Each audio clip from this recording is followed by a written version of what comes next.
Hello guys, welcome to my channel, Deko Mohammed. I'm your host, none other than Deko Mohammed. Today, I'd like to focus on the civil liabilities of an auditor under the common law. Generally, auditors are liable to three people. We have the law of contract, that is the client. The auditor is liable to the client under the law of contract. Also, the auditor is liable to the government under the law of criminal. Lastly, the auditor is liable to third parties under the law of tort. So today our focus is what are the liabilities of an auditor under the common law, which is relating to third parties in tort, under the law of tort.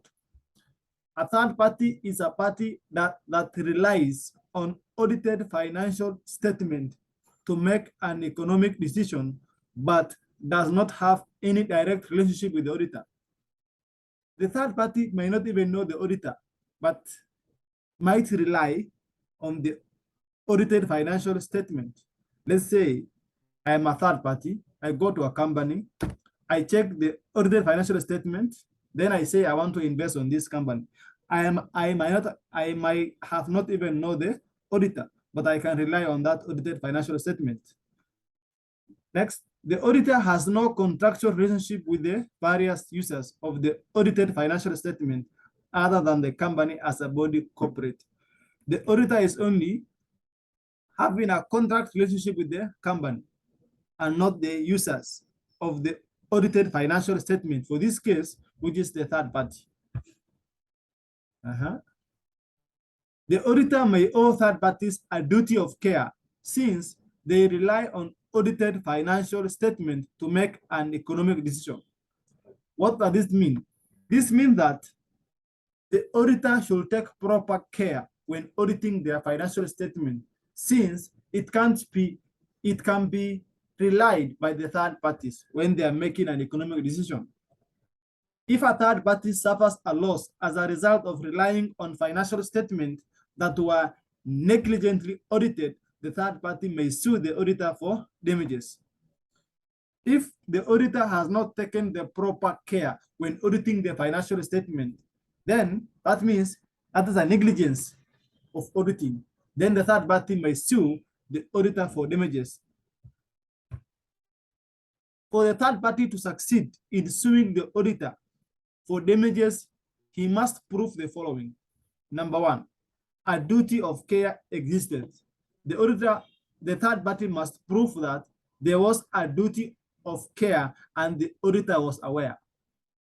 Next, the audited breach duty of care.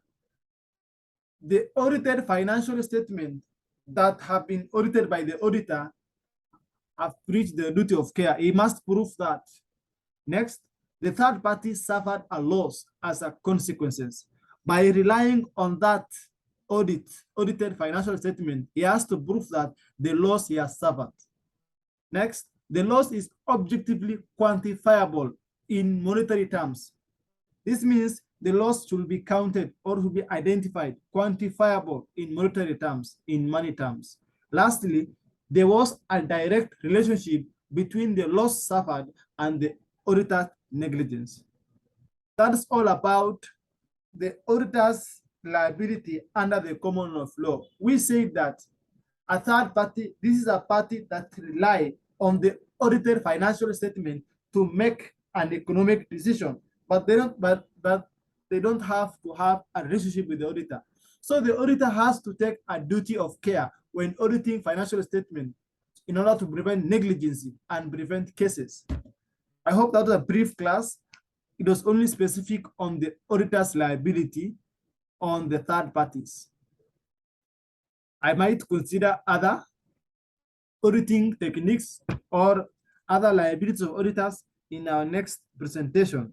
I was your host, none other than Deko Mohammed. Thank you for watching.